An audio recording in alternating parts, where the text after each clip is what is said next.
All right, we're into the new year and we want to give you a variable rate update on how things are shaking out. So the prediction at this point still remains that interest rates heading down. The 1.5 to 3% drop in prime is still an accurate prediction based on most economists and data we have out there. Now, a couple of things have happened part of this week. First of all, the movement of bond yields have slowed down. So it means that we're not seeing rates drop as aggressively as they were in December, but they're not going the other way either. So that's something to keep in mind. There's some commentary and some thoughts that some folks have because the U.S. jobs report was quite a bit better. Depending how you look at it, it means that they didn't lose as many jobs and added jobs. And so that would restrict the idea of rates going down. Although there's a possibility, we need to really consider, and I've done a couple of videos on this. I am not a huge fan on these overreaching job reports. The problem is that job reports indicate, are we adding jobs or taking jobs away?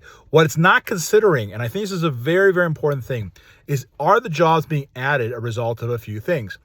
Are people adding additional jobs? So for instance, I work a full-time job, but because of expenses, I have to work a part-time job. That's job growth, but not necessarily positive job growth. If I'm retired and I had a part-time job or something like that, is that job growth? And is that a good idea? Or are people that once did full-time jobs cobbling together 2 or 3 jobs? Those types of things indicate job growth, but not economic stability. And I believe the latter of which is what's happening.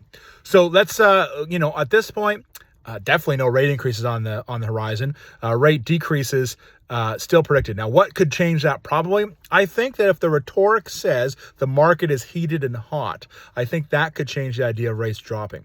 We saw a little bit of that last year, but at this point, we're in the spot where we see rates going down. And the last part I would say on that is very important.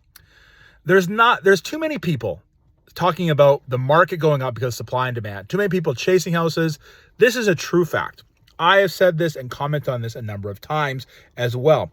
The problem that not enough people are saying is that even though there's not enough homes, there is not enough homes that make sense from the affordability perspective.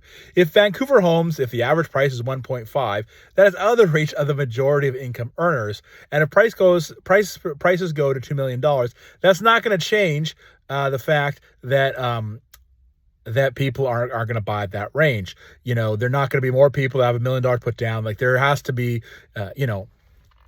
on a different level, we have to see income growth, so wage growth, in order to see values grow. Now, it could be a very busy market, but I think you're going to see, and we see this a little bit, what needs to happen a little bit is you take a property and maybe a property has this is very 100,000 square foot view, 100,000, maybe it's a house that is 6,000 square feet. If that house was knocked down, turned into apartment complexes selling for $350 a piece or $400 or $500, those would be in the realm of a lot of folks' income. And, you'd have a bigger tax base on that. You would have appreciation, all those types of things, right? So from an actual growth perspective, one thing that we can also think about this year is that are people going to make money from huge appreciation on growth? I buy a house for $700,000. It's now worth $800,000 or $900,000 and making all this money on that. That probably could slow a little bit. You should really think about the fact that you're going to see growth in some of those modest growth consistently. So I buy homes for $400,000 and $500,000, and there's $20,000, $30,000 of growth per year. So I could buy more smaller over one bigger. That could be something to really think about this year. Anyway, that's a variable update. If I can help you with anything, please reach out to me. I'd love to give you a hand.